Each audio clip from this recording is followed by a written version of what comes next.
Our today video is very interesting because in today video I am going to cover a lot of concept in React.js. So for that, let's start the video. So firstly, I want to show you that what topics today I am going to cover in this video. So here is my today video topics which I am going to cover. Firstly, I discuss about props, and we will see bypassing data using props. And after that, we will see some hooks and important hooks, use state, use effect, use ref. And after that we will see important topic use context API. तो चलिए शुरू करते हैं इस video को। तो सबसे पहले मैं यहाँ पे आपको ये बताऊंगा कि हम अपने रिएक्ट प्रोजेक्ट को कैसे क्रिएट करते हैं। तो यहाँ पे मैंने अपने VS कोड को खोल लिया है and after that you need to go to your terminal and here you need to simply write npm create void@latest and you need to wait for a few seconds until it will create the project. Here I am writing random name and it is asking for package. Simply I write the same package and I simply write the same name. Let's say I am writing my channel name Fresher Point. So simply let's write Fresher only because it is case sensitive. Here I am using React and here JavaScript. Now you need to install it. Simply you install the project and after that you need to wait for a few seconds.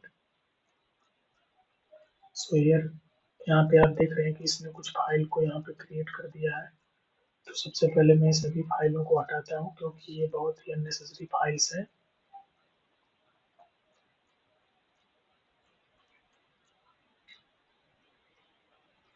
तो यहाँ पे मैं simply लिखता हूँ RFC। पहले अपने project को hold create होने ले देते हैं।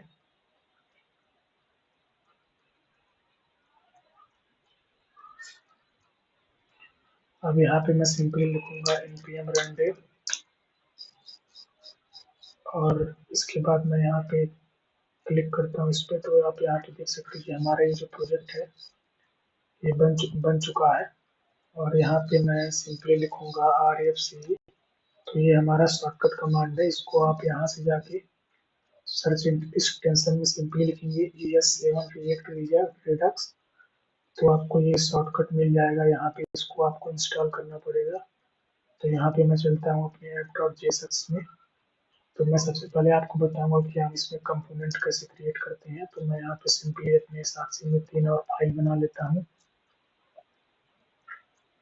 इसको नाम देता हूँ कंपोनेंट और इसमें मैं 3 फाइल बनाऊंगा। पहले मेरी फाइल है inner.jsx और उसके बाद मैं यहाँ पे बनाऊंगा footer.jsx और उसके बाद मैं यहाँ पे बनाने जा रहा हूँ अपने main.jsx। अब हम यहाँ पे इन सब में RFC लिख लेंगे सिंपली।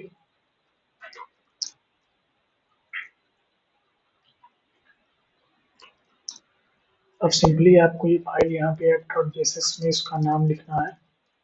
तो मैं यहाँ पे सिंपली नव लिख के इंटर दबाऊंगा तो यहाँ पे हमारा नव इंपोर्ट हो चुका है। तो सबसे पहले मैं यहाँ पे CSS फाइल को भी कनेक्ट कर लेता हूँ। जैसे हम वहाँ पे जावास्क्रिप्ट में HTML एंड CSS में लिंक रिलेशन स्टाइल सेट करके कर रहे थे। तो यहाँ पे हम सिंपली इंपोर्ट करेंगे अपनी फाइल को। तो यहाँ पे मैं सिंपली लिखूंगा app.css। तो चलिए कुछ CSS देते हैं। उसके पहले मैं यहाँ पे हमारा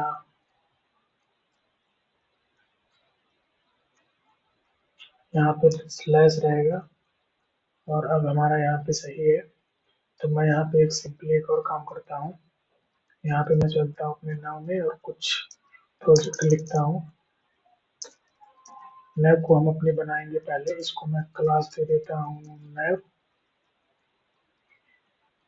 तो यहाँ पे क्लास नेम है, इसको मैं नैव दे देता हूँ और यहाँ पे मैं सिंपली लिखूंगा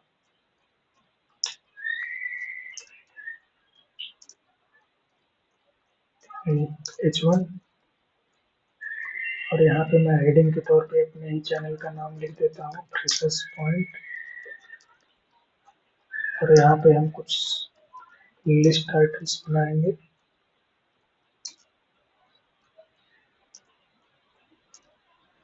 और इसके अंदर मैं देता हूँ होम, कॉन्टैक्ट, प्रोजेक्ट। यहाँ पे मैं रैंडम कुछ ले लेता हूँ लिस्ट को। चलिए हम देखते हैं अपने यहाँ पे, तो ये हमारा लिखा हुआ दिखाई दे रहा है। चलिए हम अपने नैव को बना लेते हैं सबसे पहले। तो मैं यहाँ पे कुछ CSS दूंगा, वो तो बेसिक CSS है, वो तो आप लोगों को भी पता है। तो मैं यहाँ पे सिंपली अपने नैव फाइल को लिख लेता हूँ, और यहाँ पे मैं सिंपली लिखूंगा कुछ, इसको विड्थ दे देता हूँ। इसको विड्थ दूंगा 100%, और इसको मैं दूंगा हाइट 15 VH। इसका डिस्प्ले कर देता हूँ फ्लेक्स। लाइन आइटम्स को कर देता हूँ सेंटर। जस्टिफाई कंटेंट को कर देता हूँ मैं सेंटर। तो देखते हैं, तो ये यहाँ पे हमारा कुछ ऐसा दिखाई दे रहा है। हमें इसको सेंटर नहीं करना है, ये हमारा रहेगा स्पेस बिटवीन। तो अब यहाँ पे ये हमारा दिखाई दे रहा है। इसको मैं कुछ पैडिंग दे देता हूँ, ताकि ये लेफ्ट एंड राइट पोर्शन से एडजस्ट हो जाए। और यहाँ पे मैं इंडेक्स डॉट जेएसएस में कुछ यूनिवर्सल स्टाइलिंग दे दूंगा, ताकि हमारा पेज ओवरफ्लो ना करे कहीं भी। यहाँ पे मैं इसको दे दूंगा बॉक्स साइजिंग, हमारी रहेगी बॉर्डर बॉक्स। तो अब देखते हैं, ये हमारा नैव दिखाई दे रहा है। अब मैं यहाँ पे इसको कुछ फॉन्ट फ्रेंडली भी दे देता हूँ, ताकि वो हमारा और अच्छा दिखे। इसको मैं दे देता हूँ सैंस सेरिफ। तो यहाँ पे ये हमारा हो गया। अब हम चलते हैं अपने app.csx में कुछ और स्टाइलिंग दे देते हैं। तो मैं यहाँ पे सिंपली क्या करूँगा, पहले हम अपनी देख लेते हैं नैव को। चलिए, तो मैं यहाँ पे क्या करूँगा, अपने नैव में यूएल को कर दूंगा डिस्प्ले फ्लेक्स। लाइन आइटम्स को कर दूंगा मैं सेंटर। जस्टिफाई कंटेंट को कर दूंगा मैं स्पेस बिटवीन, और यहाँ पे मैं कुछ गैप दे दूंगा 20 पिक्सल का। तो ये हमारा लिखा हुआ दिखाई दे रहा है। इसको मैं कुछ फॉन्ट साइज दे दूंगा 20 पिक्सल का। और एक काम करते हैं, हम यहाँ पे अपने नए को कुछ बैकग्राउंड कलर भी दे देते हैं। तो मैं यहाँ पे लाइट ब्लू दे देता हूँ। अब यहाँ पे जो हमारे डॉट नेव के अंदर यूएल के अंदर एल है, इसका जो हमारा लिस्ट स्टाइल है उसको कर देते हैं नम। तो ये हमारा यहाँ पे नया बार बन चुका है, और ये लिखा हुआ दिखाई दे रहा है। तो मैं यहाँ पे इसका जो हमारा कलर है उसको ब्लैक, थोड़ा सा ब्लैक टाइप में कुछ कर दूंगा।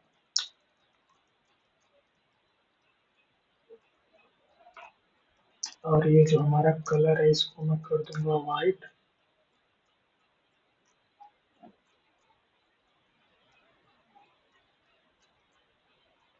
तो ये हमारा ब्लैक कलर में देना है, मैंने दोनों जगह पे वाइट ही दे दिया था। तो अभी ये हमारा लिखा हुआ दिखाई दे रहा है। अब हम थोड़ा सा स्टाइलिंग अपने नैव में जो हमारा H1 है उसको कर दे देते हैं। इसको मैं दे दूंगा फॉन्ट साइज ऑफ 30 पिक्सल। और मैं एक काम करता हूँ, इसको दे देता हूँ 17 पिक्सल।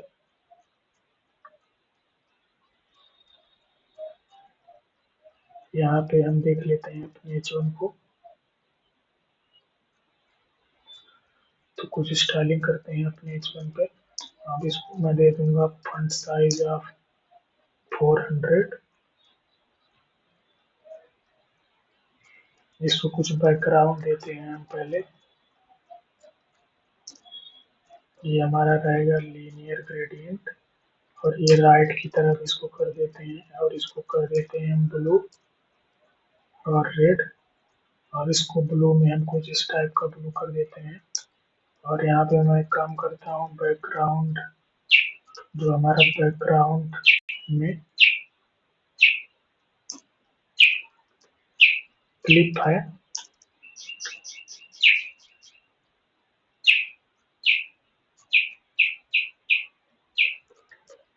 बैकग्राउंड क्लिप को मैं कर दूंगा टेक्स्ट। और यहाँ पे कलर को कर दूंगा ट्रांसपेरेंट। तो अब देखते हैं। तो ये हमारा कुछ अच्छा दिखाई दे रहा है प्रेशर पॉइंट, और यहाँ पे ये हमारा होम कॉन्डक्ट प्रोजेक्ट है। अब चलिए हम सिंपली अपने ये जो हमारा बॉडी है इसको कुछ दे देते हैं। तो यहाँ पे आपको मेन लिखा हुआ दिखाई दे रहा है, तो मैं यहाँ पे इसको क्लास नेम दे देता हूँ कुछ। यहाँ पे मैं इसको क्लास नेम दे देता हूँ कुछ भी, क्लास नेम बॉक्स ही दे देता हूँ। तो अब मैं यहाँ पे इसको कुछ स्टाइल दूंगा, लेकिन उससे पहले यहाँ पे इसको इंपोर्ट करा लेते हैं हम अपने मेन को। तो अब चलते हैं हम अपने मेन में कुछ स्टाइलिंग देते हैं अपने बॉक्स को। सबसे पहले मैं उसको कुछ विड्थ दूंगा, तो वो हमारा विड्थ रहेगा 100%। और उसको कुछ हाइट दे देते हैं, तो उसको मैं हाइट दूंगा 70 VH। और इसको मैं कर दूंगा डिस्प्ले फ्लेक्स। लाइन आइटम्स को कर देते हैं सेंटर। बैकग्राउंड कलर भी कुछ दे देते हैं हम यहाँ पे। मैं यहाँ पे बैकग्राउंड कलर एक्वा दे देता हूँ, लेकिन ये थोड़ा सा हल्के में देता हूँ। तो यहाँ पे देखते हैं, तो यहाँ पे आपको हमारा मेन वाला ये जो है ये लिखा हुआ दिखाई दे रहा है। मैं यहाँ पे लाइन आइटम्स को कर देता हूँ, जस्टिफाई कंटेंट को भी सेंटर में कर देते हैं। तो यहाँ पे हमारा बीच में मेन लिखाई हुआ दिखाई दे रहा है। तो यहाँ पे मैं फॉन्ट साइज दे देता हूँ 8 VH। तो यहाँ पे आपको हमारा मेन लिखा हुआ दिखाई दे रहा है। तो अब हम अपने फुटर को भी यहाँ पे इंपोर्ट कर लेते हैं। तो मैं सिंपली यहाँ पे अपने फुटर को इंपोर्ट कर लूँगा, और इसको भी कुछ स्टाइलिंग दे देते हैं हम अपने फुटर को। तो फुटर में स्टाइलिंग देने के लिए मैं इसको सिंपली एक क्लास नेम दे देता हूँ फुटर। और इस फुटर के अंदर मैं क्या करने वाला हूँ कि कुछ टेक्स्ट लिख दूंगा। लेट्स से मैं यहाँ पे लिख देता हूँ कॉपीराइट @2025। ये मैं रैंडम टेक्स्ट कुछ लिख रहा हूँ। तो यहाँ पे हम एक काम करते हैं कि अपने डॉट फुटर को भी कुछ दे देते हैं स्टाइलिंग। इसको भी हम विड्थ दे देंगे 100%। और इसको भी हम दे देंगे, जो हमारी हाइट है वो दे देंगे 15 VH। डिस्प्ले कर देंगे फ्लेक्स। और लाइन आइटम्स को कर देंगे सेंटर। जस्टिफाई कंटेंट को भी कर देते हैं सेंटर। तो यहाँ पे कॉपीराइट लिखा हुआ दिखाई दे रहा है। अब इसको मैं कुछ बैकग्राउंड कलर भी दे देता हूँ। इसको कौन सा कलर दे, यहाँ पे यही वाला कलर दे देते हैं। तो यहाँ पे ये हमारा लिखा हुआ दिखाई दे रहा है। तो अब मैं प्रॉप्स को दिखाऊंगा कि हम यहाँ पे कैसे प्रॉप्स को अपने पास करते हैं। तो यहाँ पे सिंपली यहाँ पे मैं 3 कार्ड लूंगा, उसके अंदर मैं प्रॉप्स पास करने का प्रयास करूंगा।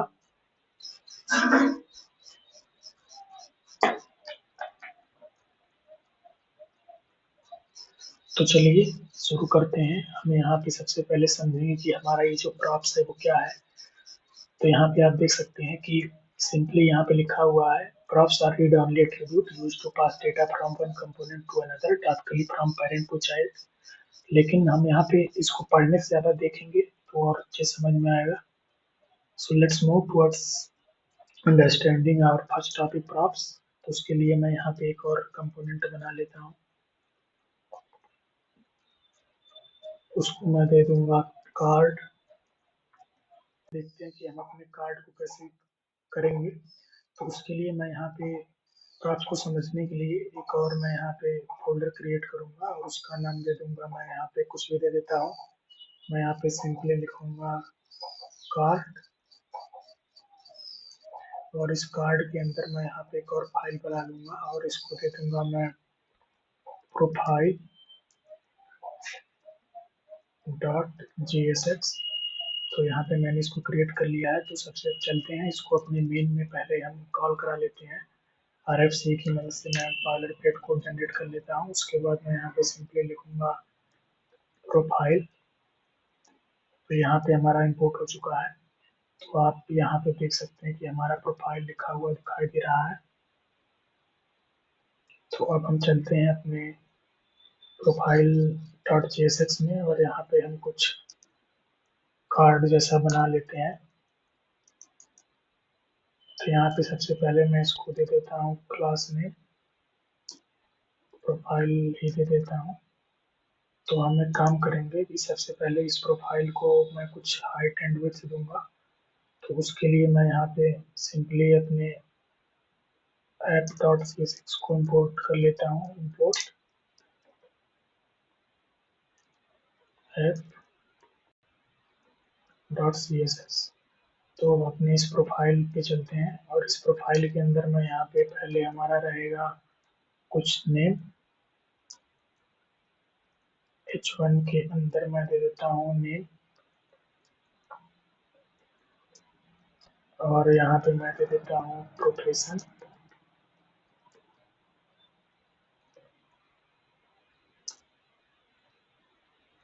इसको भी मैं दे देता हूँ H1 के ही अंदर या H2 के अंदर दे देता हूँ मैं प्रोफेशन। तो हम देखते हैं यहाँ पे हमारा क्या लिखा हुआ दिखाई दे रहा है। तो यहाँ पे कुछ एरर दिखाई दे रहा है ये। तो देखते हैं ये एरर हमें क्यों दिखाई दे रहा है। तो अब हम देखते हैं कि ये हमारा एरर क्या है, कैसे आ रहा है। तो अब यहाँ पे देखिए हमारा एरर हट चुका है और हमें यहाँ पे नेम और प्रोफेशन लिखा हुआ दिखाई दे रहा है। तो इसको कुछ स्टाइलिंग दे देते हैं, अपने प्रोफाइल को कुछ स्टाइलिंग देते हैं सबसे पहले। तो मैं एक काम करूँगा, जो हमारी प्रोफाइल है उसके पहले मैं यहाँ पे कुछ स्टाइलिंग किया था अपने मेन को। इस बॉक्स के अंदर से मैं यहाँ पे इसको हटा लेता हूँ। फॉन्ट साइज को पहले मैं यहाँ से हटाता हूँ और यहाँ पे मैं स्टाइलिंग देता हूँ अपने प्रोफाइल को। तो सिंपली मैं यहाँ पे लिखूंगा डॉट प्रोफाइल। इसको मैं दूंगा विड्थ। इसको विड्थ दे देते हैं हम 300 पिक्सल की और इसको दे देते हैं कुछ हाइट। लेट्स इसको हाइट देते हैं 450 पिक्सल की हाइट देते हैं और यहाँ पे मैं इसको कुछ दूंगा बैकग्राउंड कलर वाइट। तो देखते हैं हमारा ये इतना बड़ा हमें कार्ड दिखाई दे रहा है। ये तो हमें कुछ हाइट ज़्यादा ही दिखाई दे रही है। तो मैंने वहाँ पे 70 VH लिया था, तो इसको मैं हाइट दे देता हूँ 70। तो इसको मैं हाइट दे देता हूँ 40 VH। तो यहाँ पे हमारा ये कार्ड लिखा हुआ दिखाई दे रहा है। अब हम कुछ स्टाइलिंग कर लेते हैं अपने H1 में। तो इस H1 को भी मैं कुछ प्रॉपर्टी दे देता हूँ। तो यहाँ पे हमारा H1 है, इसको मैं दे देता हूँ क्लास नेम नेम। इसको भी मैं दे देता हूँ क्लास नेम प्रोफेशन। तो आइए देखते हैं। अब हम इसको कुछ प्रॉपर्टी में दे देता हूँ।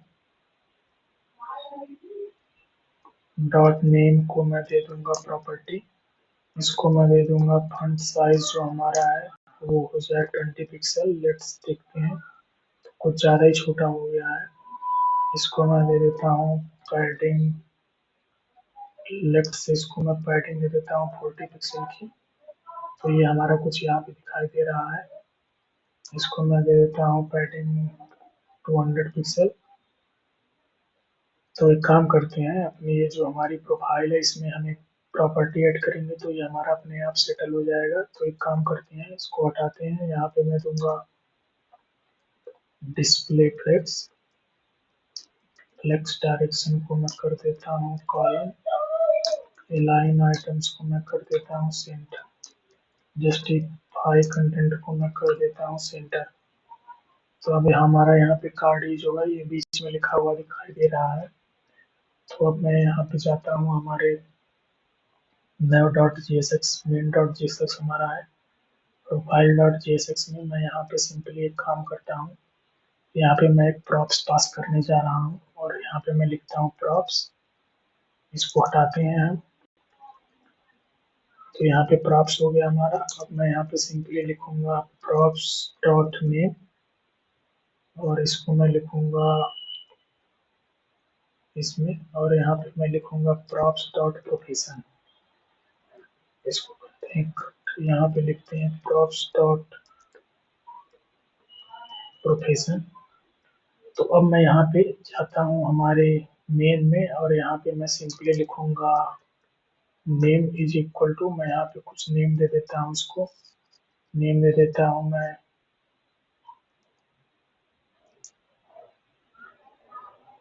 राहुल।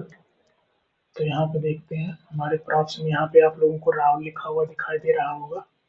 और सिंपली मैं एक काम करता हूँ, यहाँ पे मैं प्रोफेशन को भी कर देता हूँ, प्रोफेशन में भी दे देता हूँ डॉक्टर। तो यहाँ पे देखते हैं हमारा प्रोफेशन भी पास हो चुका है। तो ये हमारा यहाँ पे कार्ड बन चुका है। अगर आप लोग चाहें तो आप ऐसे ही बहुत सारे कार्ड्स को बना सकते हैं। तो सिंपली मैं इसको कंट्रोल से करूँगा और इसको मैं पेस्ट यहाँ पे करूँगा, और फिर एक और मैं बना लेता हूँ। तो ये आपको वहाँ पर हमारे तीन तीन कार्ड दिखाई देंगे। तो सिंपली हम इन कार्ड के कुछ गैप दे देंगे तो हमारा ऑटोमेटिक एडजस्ट हो जाएगा। तो हमारा ये जो है, यहाँ पे हम app dot C S S में ये जो हमारा प्रोफाइल है इसको दे देते हैं। हमने यहाँ पे कुछ प्रोफाइल को दिया ही नहीं है, तो हम कर देते हैं जस्टिफाई कंटेंट को स्पेस बिटवीन करके देखते हैं, स्पेस अराउंड करके देखते हैं। तो इसको सेंटर ही रहने देते हैं। तो देखते हैं हमारा ये जो गैप है वो क्यों नहीं दिखाई दे रहा है। तो यहाँ पे हमारा हो गया profile card dot G S S. तो हमें जो है गैप देना है अपने मेन में, ना कि हमें अपने बॉक्स में देना है। तो सिंपली मैं अपने बॉक्स में जाता हूँ, app dot C S S में मैं जाता हूँ अपने बॉक्स में। तो यहाँ पे है हमारा बॉक्स, इसको मैं कर दूंगा स्पेस अराउंड। तो अब हमारा यहाँ पे कार्ड जो है आप लोगों को लिखा हुआ दिखाई दे रहा होगा। तो हमने यहाँ पे बहुत चीज़ें सीख ली हैं। तो हमने यहाँ पे कार्ड को अपने समझ लिया है, और मैं यहाँ पे एक और काम करके देख लेते हैं कि वो होता है कि नहीं। तो यहाँ पे मैं जाता हूँ अपने main dot G S x में। तो इसका नाम हम चेंज करते हैं, इसको लिखते हैं अमित, और इसको लिखते हैं डेवलपर। तो अब देखते हैं, तो हमारा यहाँ पे राहुल दिखाई दे रहा है, यहाँ पे अमित दिखाई दे रहा है।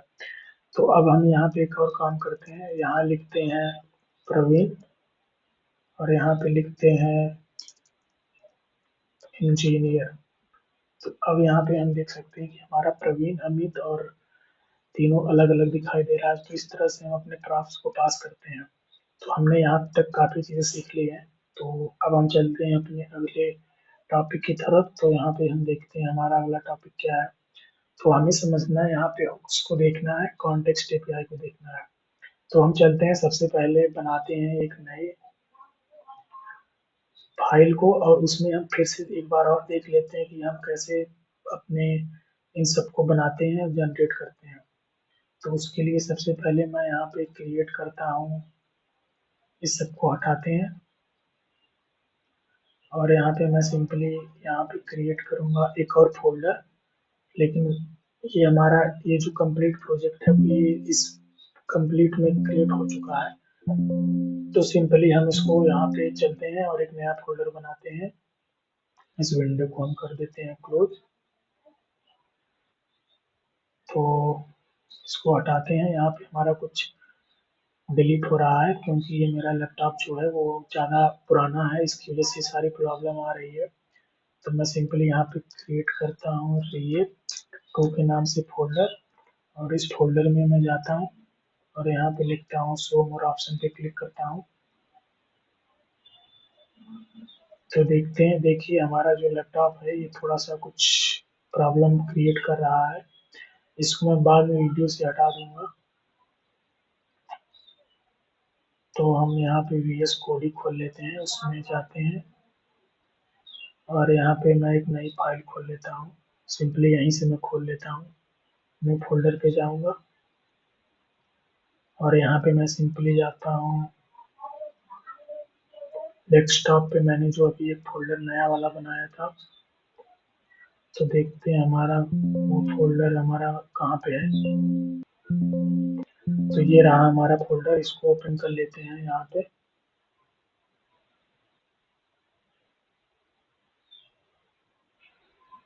तो यहाँ पे हमारा जो है नया खुल चुका है।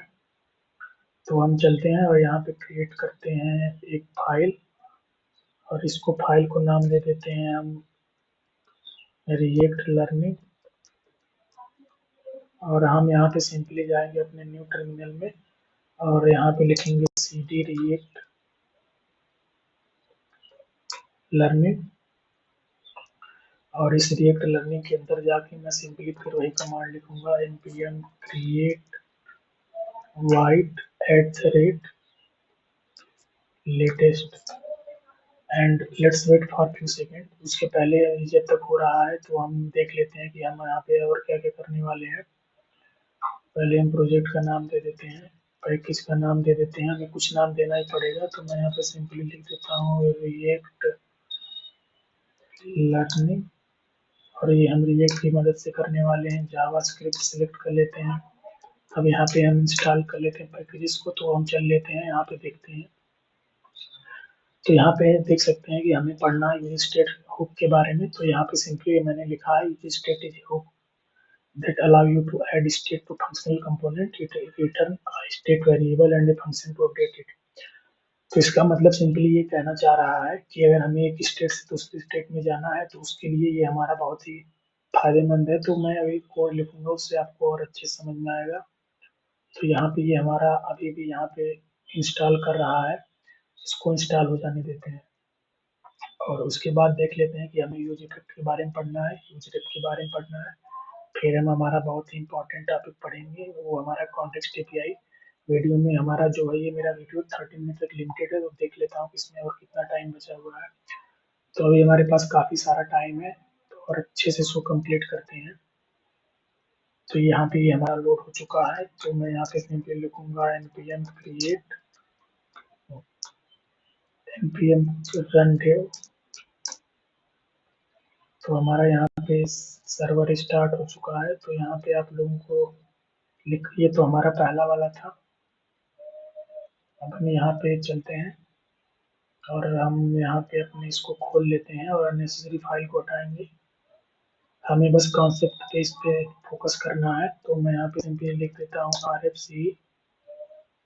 तो देखते हैं कि हमारा क्यों नहीं अभी आ रहा है कमांड। तो यहाँ पे आ चुका है। तो हम समझने वाले हैं अपने यूज स्टेट के बारे में। तो देखते हैं कि हमारा यहाँ पे ऐप लिखा हुआ दिखाई दे रहा है यहाँ पे। तो यहाँ पे मैं एक काम करता हूँ, इसी के साथ हम एक और चीज़ देख लेते हैं कि हम जो है अपने प्रोजेक्ट में हम अपने प्रोजेक्ट में टेलविन सीएसएस को कैसे इंस्टॉल करते हैं। तो उसके लिए मैं यहाँ पे सबसे पहले इन सबको हटा देता हूँ।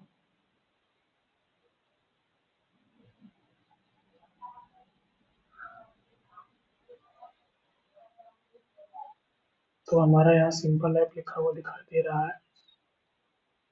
तो मैं आप लोगों को ये दिखाऊंगा कि हम अपने इस प्रोजेक्ट में टेलविन सीएसएस कैसे इंस्टॉल कर सकते हैं। तो उसके लिए आपको सबसे पहले गूगल क्रोम पे जाना पड़ेगा और यहाँ पर जाने के बाद आपको सिंपली यहाँ पे लिखना है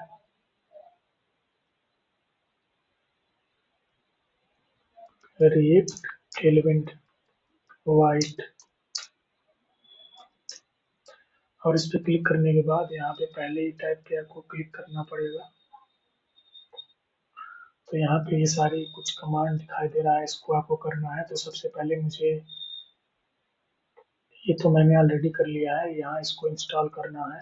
तो चलते हैं अपने यहाँ पे और खोल लेते हैं अपने टर्मिनल को। और हमें इसके अंदर जाना है अपने टर्मिनल रिएक्ट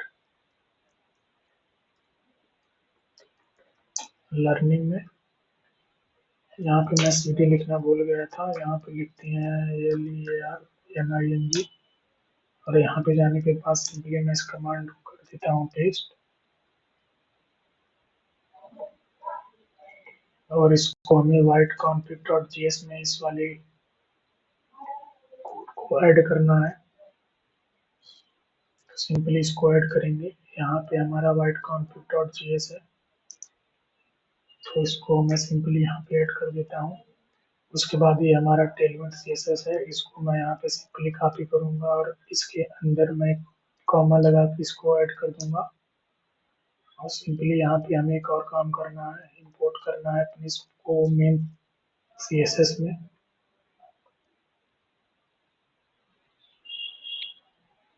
यहाँ पे मैं इसको पेस्ट कर देता हूँ, तो देखते हैं कि हमारा ये जो है अप्लाई हुआ कि नहीं। तो मैं यहाँ पे सिंपली लिखूंगा क्लास नेम। तो यहाँ पे मैं लिखता हूँ क्लास नेम, और इस क्लास नेम के अंदर मैं इसको बैकग्राउंड कलर कुछ देता हूँ 500, और देखते हैं। एक तो यहाँ पे आप देख सकते हैं कि हमारा जो है टेलविंड अच्छे से इंस्टॉल और लग चुका है इसमें। टेलविंड के ऊपर मैं अलग से एक सेपरेट वीडियो बनाऊंगा। तो सबसे पहले हम इसको करते हैं, डिस्प्ले को कर देते हैं अपने फ्लेक्स। उसके लिए मैं सिंपली लिखूंगा फ्लेक्स, और इसको मैं कर दूंगा आइटम्स को कर दूंगा मैं centre.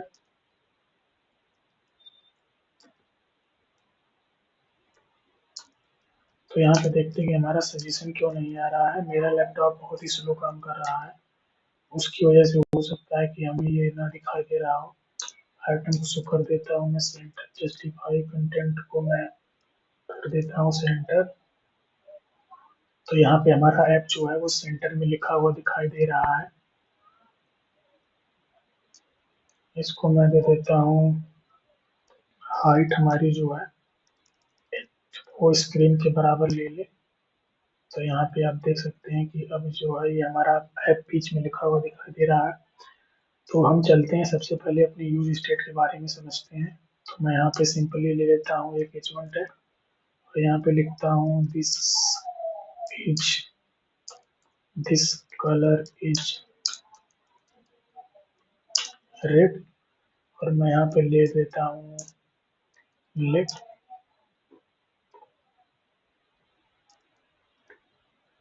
Colour set colour is equal to use state, और इसको मैं दे देता हूँ कुछ वैल्यू।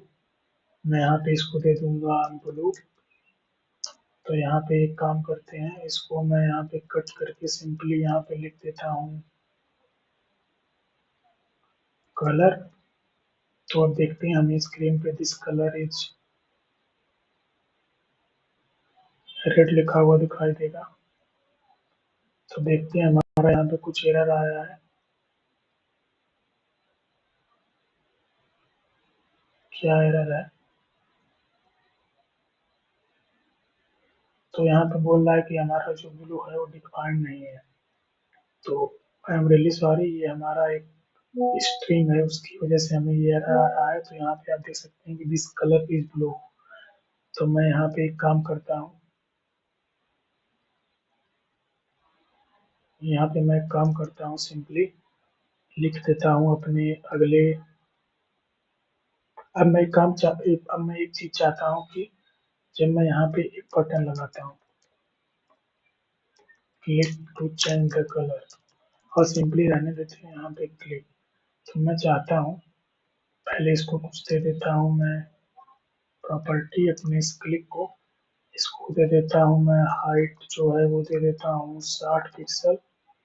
इसको मैं दे देता हूँ विड्थ, और विड्थ में दे देता हूँ इसको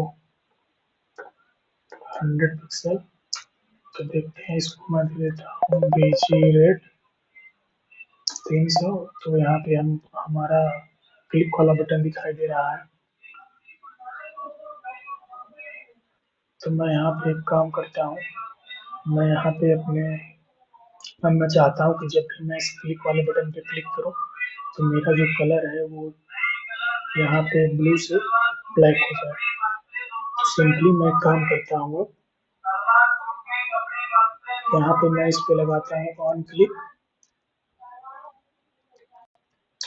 और इसके अंदर मैं सिंपली एक फंक्शन ले लेता हूँ, और इसके अंदर मैं सिंपली लिखूंगा, मैं कॉल करूंगा सेट कलर को, और इसके अंदर मैं लिख दूंगा सेट कलर जो हमारा हो जाए वो हो जाए ब्लैक।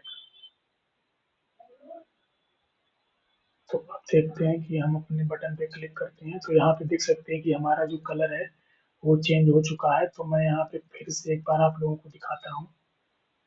तो यहाँ पे मैं जैसे ही कलर पे क्लिक कर रहा हूँ ये हमारा ब्लैक हो चुका है। तो चलिए इसको एक और एग्जांपल की मदद से देख लेते हैं। यहाँ पे मैं एक और बनाता हूँ। तो यहाँ पे मैं सिंपली यहाँ पे लिखता हूँ लेट नम। मैं यहाँ पे आपको दिखाता हूँ। तो सबसे पहले मैं यहाँ पे देख लेते हैं हमारी स्क्रीन। यहाँ पे हमें जीरो और यहाँ पे क्लिक वाली बटन यहाँ पे दिखाई दे रही है। तो क्लिक वाली बटन को थोड़ा दूर कर लेते हैं। तो मैं इसको सिंपली कर दूंगा फ्लेक्स कॉलम और इसको कुछ दे दूंगा मार्जिन फ्रॉम टॉप। मार्जिन तो रहने देते हैं, कुछ कैप दे देते हैं। कैप दे देते हैं इसको 2.5 का देखते हैं। तो ये हमारा यहाँ पे जीरो और क्लिक दिखाई दे रहा है। इस क्लिक को थोड़ा सा मैं कुछ बैकग्राउंड दे देता हूँ। तो इसको मैं दे दूंगा सीधे हमारी जो विड्थ है इसको मैं दे देता हूँ 60 पिक्सल विड्थ। और इसको दे देता हूँ मैं हाइट 60 पिक्सल। और इसको मैं दे देता हूँ बीजी ब्लैक। और देखते हैं हमारे यहाँ पे ये बटन दिखाई दे रही है। इसको मैं कर देता हूँ टेक्स्ट वाइट। और देखते हैं तो हमारा यहाँ पे क्लिक लिखा हुआ दिखाई दे रहा है। मैं चाहता हूँ कि इस पर क्लिक करूँ तो हमारा जीरो जो है वो बढ़े। तो सिंपली यहाँ पे अब तो आप लोग इतना जान ही गए होंगे कि हमारा यूज स्टेट कैसे काम कर रहा है। सिंपली यहाँ पे मैं लिखूंगा अपने सेट नम को कॉल करता हूँ और यहाँ पे मैं सिंपली लिख दूंगा प्लस प्लस नम। तो अब हम यहाँ पे देखते हैं जब भी मैं इस पर क्लिक करूंगा तो ये हमारा जो है वो बढ़ रहा है। तो हमने यहाँ पे यूज स्टेट को समझ लिया है। अब चलते हैं हम समझते हैं अपने यूज इफेक्ट को। तो यहाँ पे चलते हैं। तो यहाँ पे देखिए अब हमारा use effect. Use effect is used to perform side effect in personal component such as fetching data, setting up subscription or manually changing the DOM। तो इसका मतलब सिंपली ये है कि हमारा जो यूज स्टेट है वो साइड इफेक्ट को हैंडल करता है। अगर हमें जैसे कि अभी हम आगे जो है बैकएंड और फ्रंट एंड का प्रोजेक्ट बनाएंगे तो हमें जो यूजर चाहिए, जैसे आप लोगों ने देखा होगा कि जो लॉगिन रहता है कहीं भी आपने इंस्टाग्राम या कहीं भी लॉगिन किया तो वो पता चले कि आप वही हैं और वो एक ही बार आए तो वो पहली बार रेंडर करे तो उसके लिए वो हमारा यूज होता है। तो मैं यहाँ सिंपली लिखता हूँ यूज इफेक्ट। और इस यूज इफेक्ट के अंदर मैं एक काम करता हूँ। तो इस यूज इफेक्ट के अंदर हम ऐसे चीजें पास करते हैं। सबसे पहले हम इसके अंदर पास करते हैं अपना एक फंक्शन। तो और उसके बाद यहाँ पे हम पास करते हैं डिपेंडेंसी। तो ये है हमारा यूज इफेक्ट। तो अगर हम ये डिपेंडेंसी ये हमारा जो एरे है अगर हम इसको पास नहीं करेंगे तो ये हमारा बार बार रेंडर करेगा। तो आइए समझते हैं। तो मैं यहाँ पे एक काम करता हूँ। इसके अंदर मैं कुछ लिखता हूँ। तो एक काम करता हूँ इसको हटाते हैं सबसे पहले। इसको नम ही रहने देते हैं और इसको हम करते हैं कमेंट। तो मैं यहाँ पे अभी आप लोग देखिएगा मैं इसके अंदर कॉल करता हूँ सेट नम को। तो अगर मैं इसके अंदर हमारा जो सेट नम है उसको मैं यहाँ पे करता हूँ प्लस प्लस नम। तो अब देखिए हमारा स्क्रीन पे जो है ये वैल्यू देख रहे हैं, ये वैल्यू हमारी जो है ये बढ़ती जा रही है। तो अगर हमें रोकना है इसको और हम चाहते हैं कि ये पहली बार हमारा रेंडर हो तो सिंपली मैं यहाँ पे ये पास करता हूँ। तो यहाँ पे आप देख सकते हैं कि हमारी ये जो वैल्यू है ये रुक चुकी है। तो ऐसे हम काम करते हैं। तो अब हम एक काम करते हैं इसको और अच्छे से समझ लेते हैं। तो मैं यहाँ पे पहले इसको हटाता हूँ, इसको भी मैं हटाता हूँ और इसको सिंपली अनकमेंट करता हूँ। और यहाँ पे मैं एक और सिंपली यहाँ पे मैं लिखता हूँ कंसोल डॉट लॉग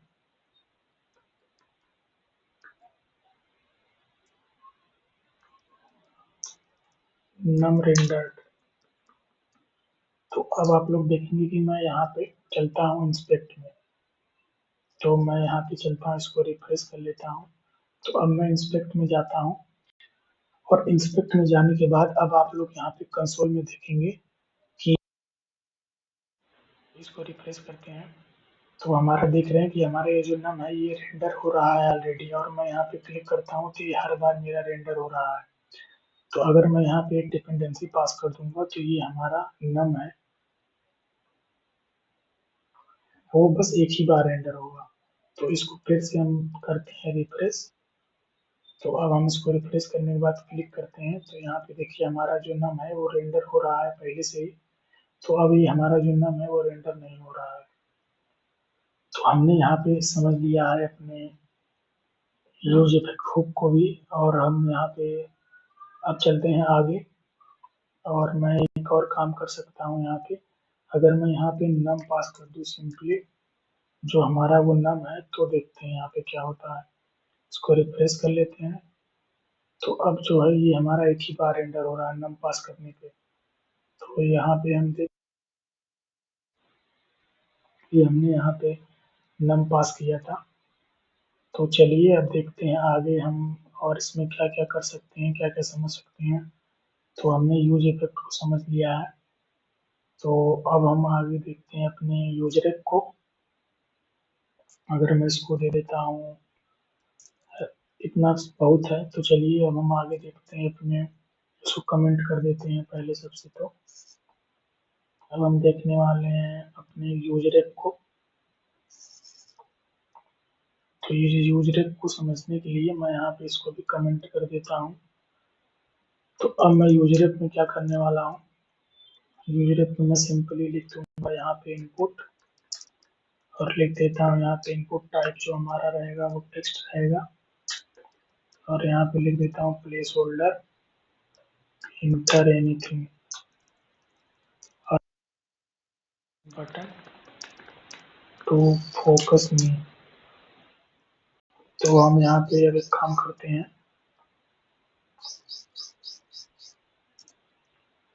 यहाँ पे मैं बना लेता हूँ एक बटन, और इस पे लिख देता हूँ क्लिक। तो हम देखते हैं कि हमारा यहाँ पे क्लिक ये बटन हमारा दिखाई दे रहा है, और यहाँ पे हमारा दिखाई दे रहा है click on button to focus मी।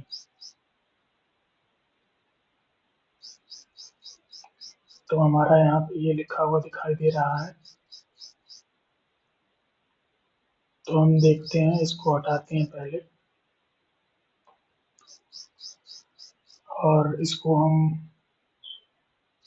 कुछ और देखते हैं कि कुछ यहाँ पे हमारा जो है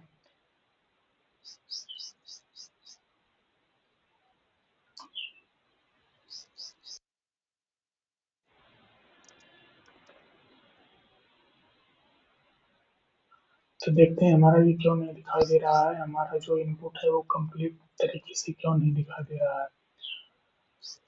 तो देखते हैं कि क्या इसमें क्या एरर आ रहा है।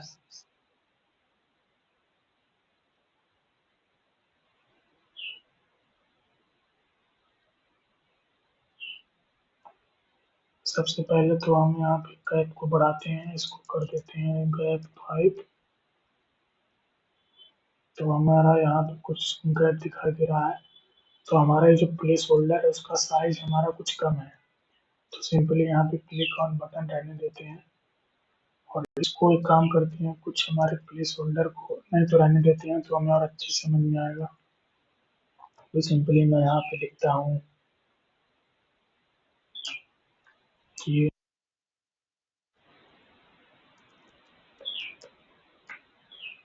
इज इक्वल टू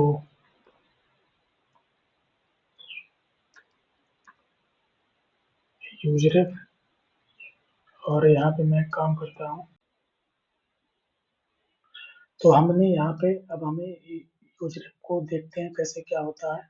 तो हमें सिंपली यहाँ पे लिखेंगे रेफरेंस, और यहाँ पे मैं सिंपली पास करूंगा एक इनपुट रेफ नेम से, और यहाँ पे मैंने लिख दिया इनपुट रेफ। अब इस इनपुट रेफ को हम लेंगे एज अ रेफरेंस। तो मैं यहाँ ऊपर चलता हूँ और लिखता हूँ कि let input ref is equal to use ref.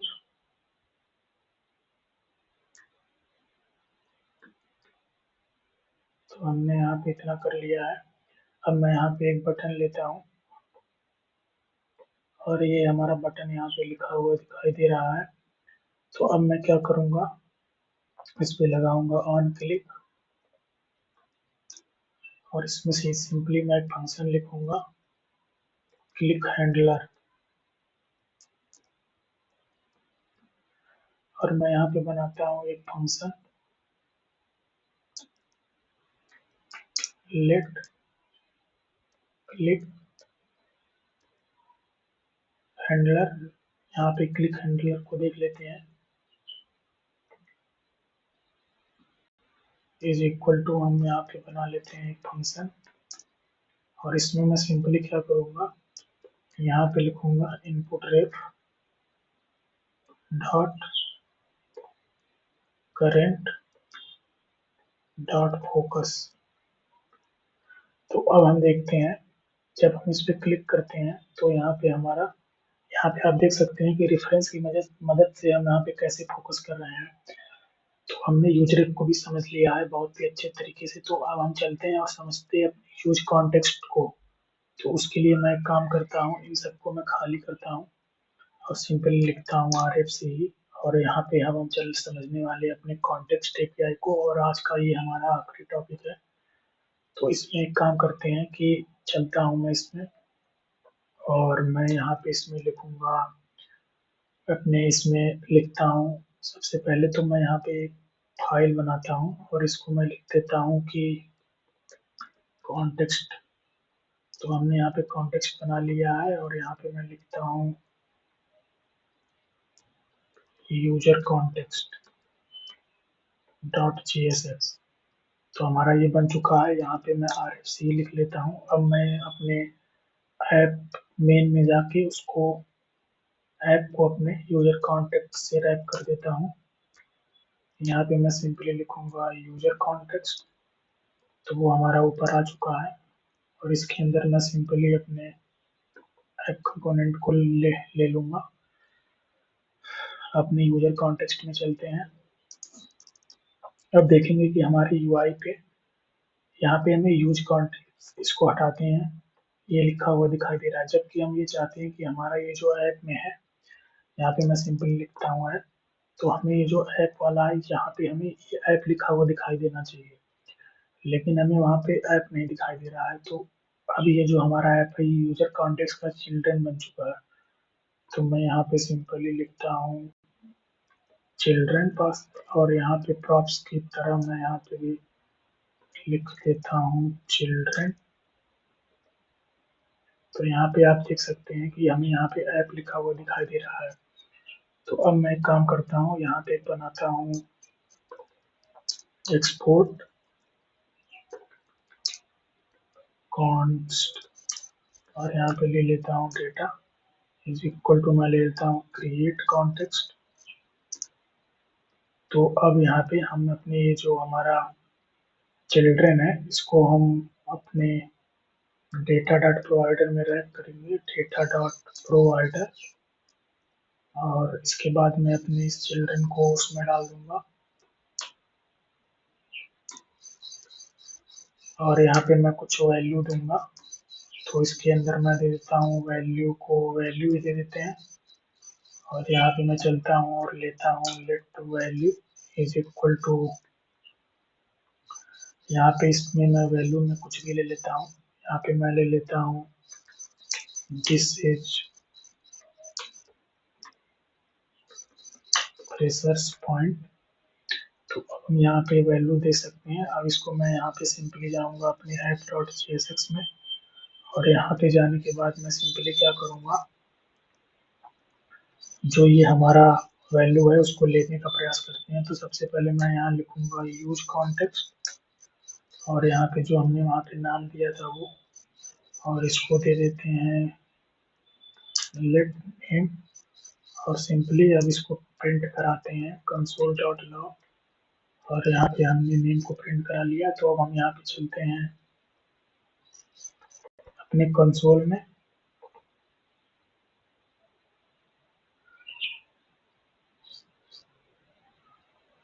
तो हमारा यहाँ पे कुछ एरर आ रहा है। तो देखते हैं कि हमारा क्या यहाँ पे एरर है।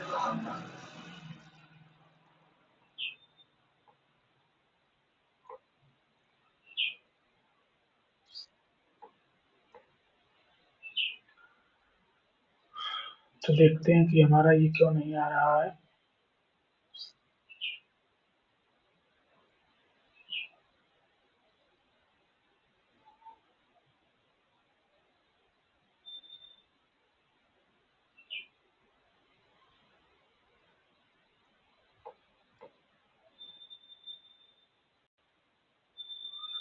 तो देखते हैं डेटा इज नॉट डिफाइंड।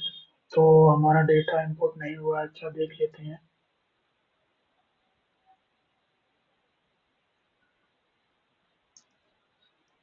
तो यहाँ पे हमारा डेटा भी आ चुका है, तो अब चलते हैं।